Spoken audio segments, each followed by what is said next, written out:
Hello, everyone. It's Shane Kanto, your Wasteland reviewer, and welcome to the Wasteland Watchlist here on the SPDM Crew Podcasting Network. And this is my weekly show where my guests and I play a little bit of movie roulette and randomly select a movie from my enormous, obscene movie watch list. And it literally can be anything, even something quite disturbing. And that would describe what we are talking about tonight. And joining me is my friend and member of the movie club over on my YouTube channel. It's my buddy Griff. Thank you so much for coming on. Shane, thanks for having me. Absolutely. And this one's a little bit not either of our cup of tea, but we did it anyway. And that is the beloved 80s horror flick Hellraiser. And to give a little bit of background on this pretty graphic body horror flick here. So this was released September 10th, 1987, has a runtime about 93 minutes.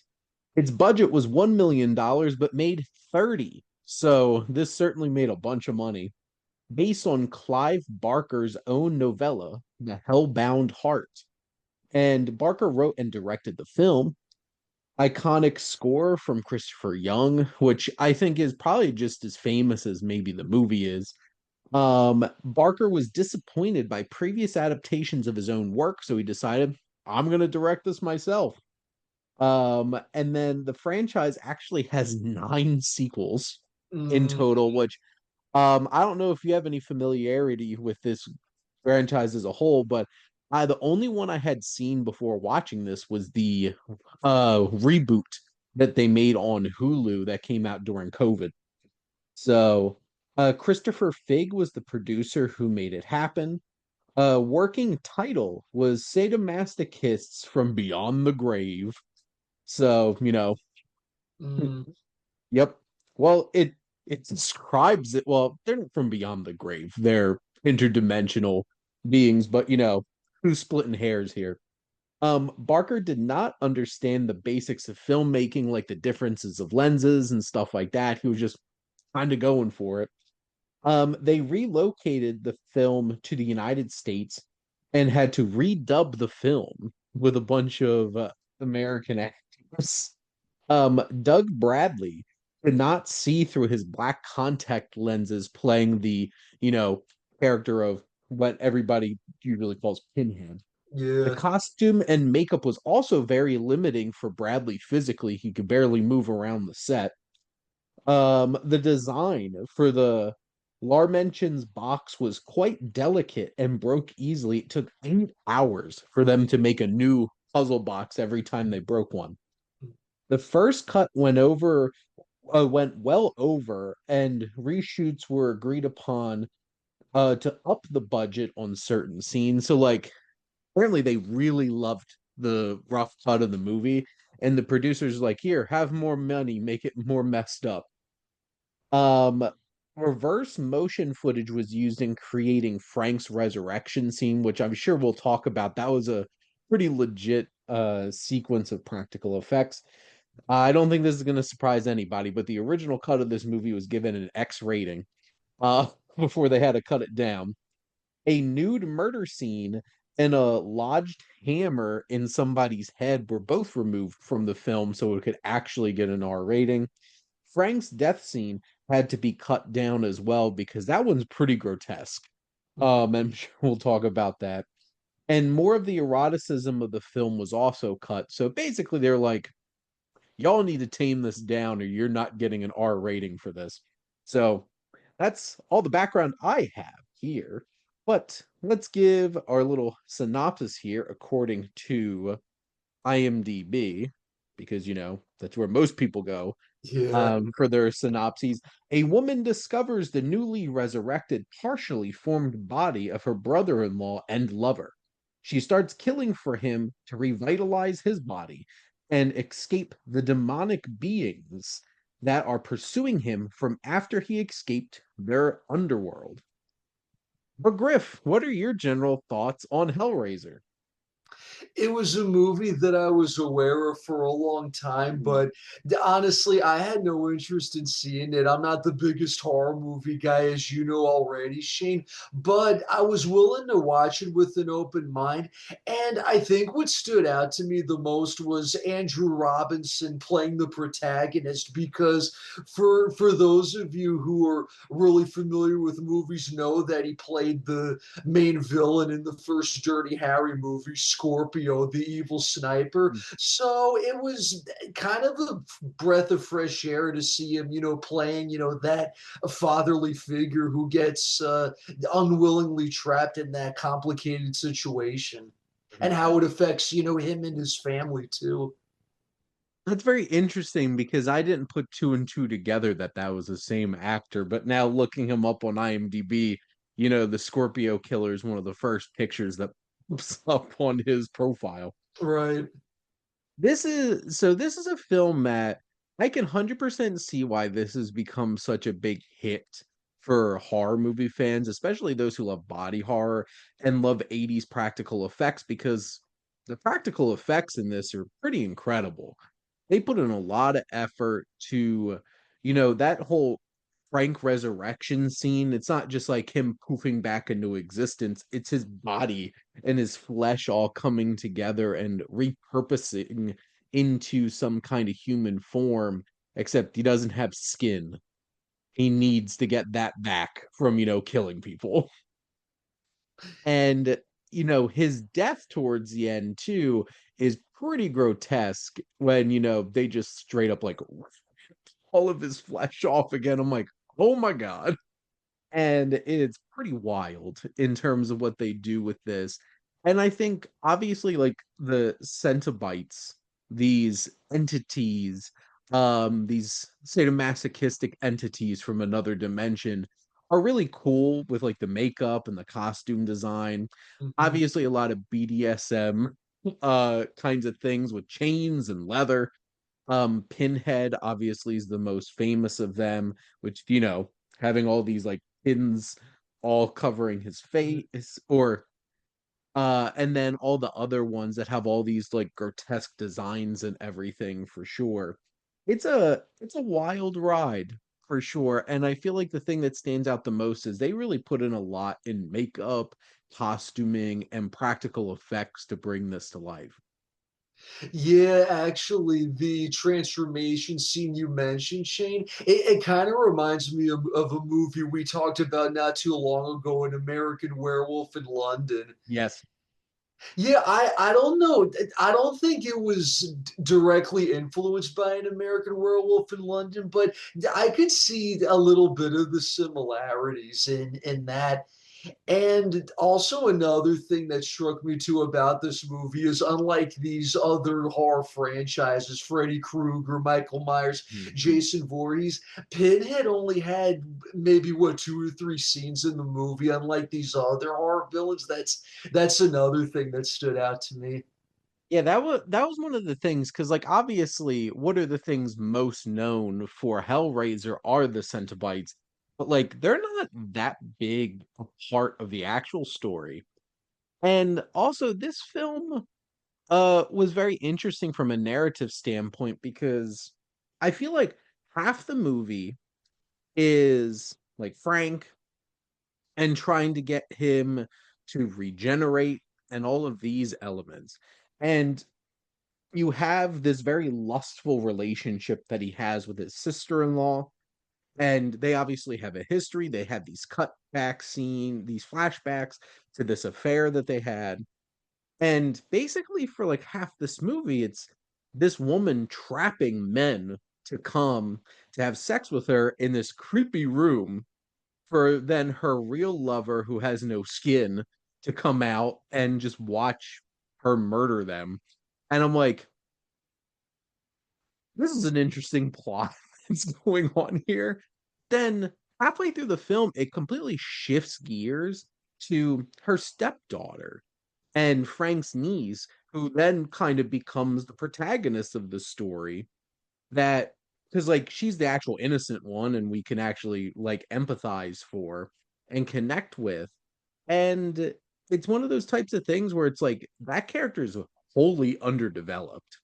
Where just like out of nowhere we're supposed to be following her, and then we follow her for the rest of the film. I think the most empathetic character in the film was the father, Larry, played by Andrew Robinson, because we feel for him.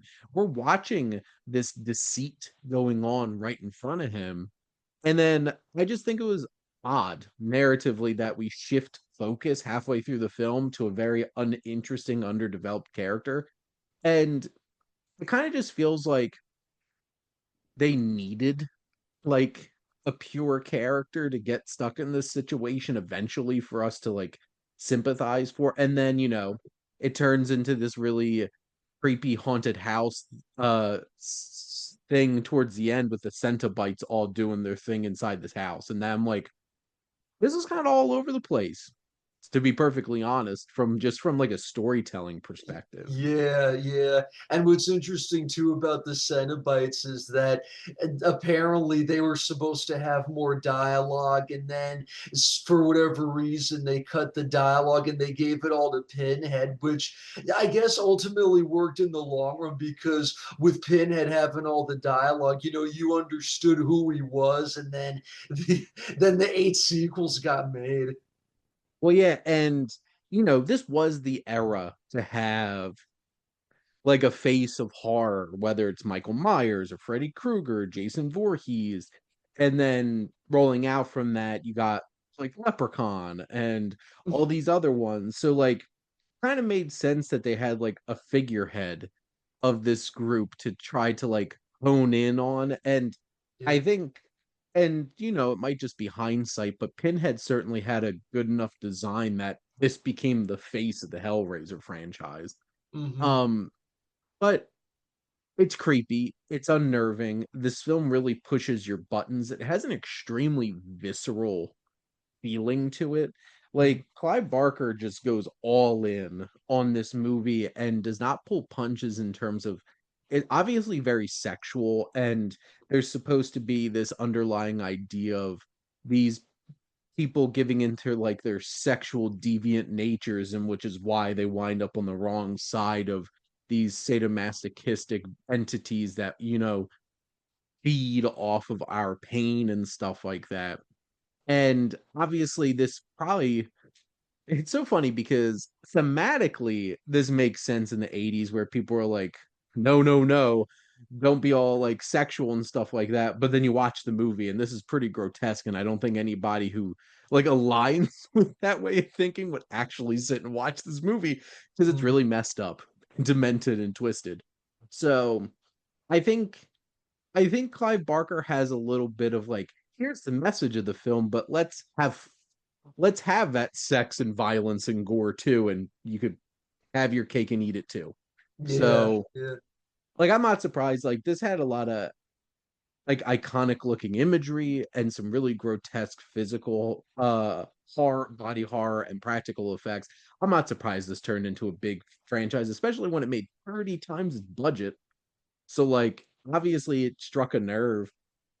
I'm not gonna say this is a film that like I'm gonna enjoy going back to. Like, I'm not the hugest horror fan, but there are horror films that I really love. I love Halloween. I love The Shining, The Yeah. Thing. I don't think this is like I put this up with like Friday the 13th as in like sure it checks a bunch of boxes for horror fans, but like I don't know how good of an actual film this is versus it's obviously messed up and twisted and will freak people out. So it works on that level. It just story and character wise, it feels really messy and unfocused for sure. I could only imagine if they actually released, the original version that was supposed to be rated X. I don't know for a fact if there's some kind of unrated director's cut out there, and if there's not now, maybe within the next 10 years, you never know, Shane. I'm actually unrated director's cut of Hellraiser. Like, obviously that footage existed at some point. Uh, because like they obviously have the footage. I don't I don't know if it exists or not, but I'm sure it'd make a bunch of money if they do.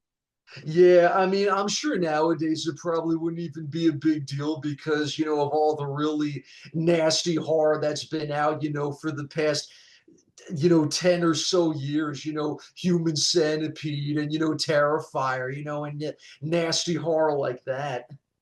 Yeah, after seeing Terrifier 2 and 3, I don't think any horror film from back then can quite get on that kind of level of just straight up demented, to be Hmm. perfectly honest. And with things like Hostel Yeah. and Saw and um Cannibal Holocaust and stuff like that, I don't think I don't think we're gonna be too shocked by like, and it's really interesting because like it's the same kind of feeling about A Clockwork Orange.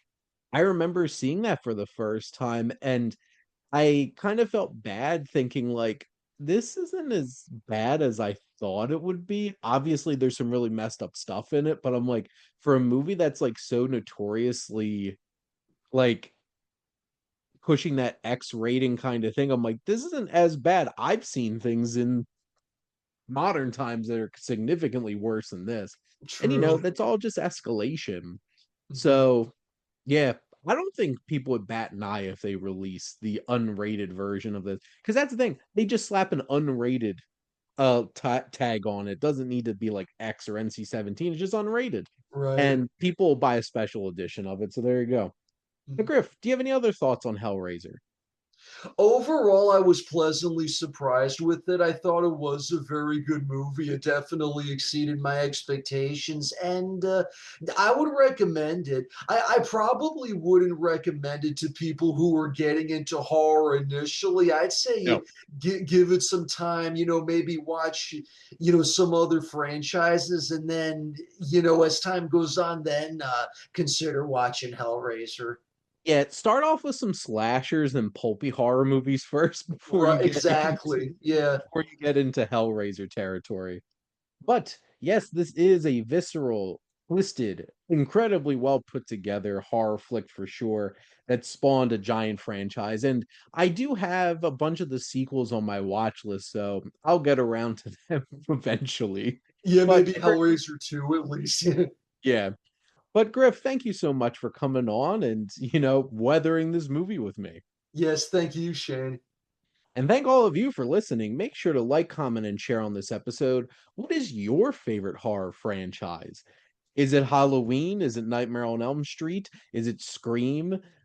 Whichever one it is it actually Hellraiser? Make sure to follow or subscribe wherever you listen to your podcast. The SPM Crew Podcasting Network is ever expanding. We have so many different shows with all different types of interests, especially if you love movies, we have plenty of that. And if you want to join the crew as a guest on, say, this show in particular, or some of our others, or if you have an idea for your own podcast, make sure to reach out to us on our website. And if you like our logo, check out High Flyer Creative for all your digital marketing needs. But most importantly, thank you as always for tuning in and supporting the Wasteland Watchlist here on the SPM Crew Podcasting Network.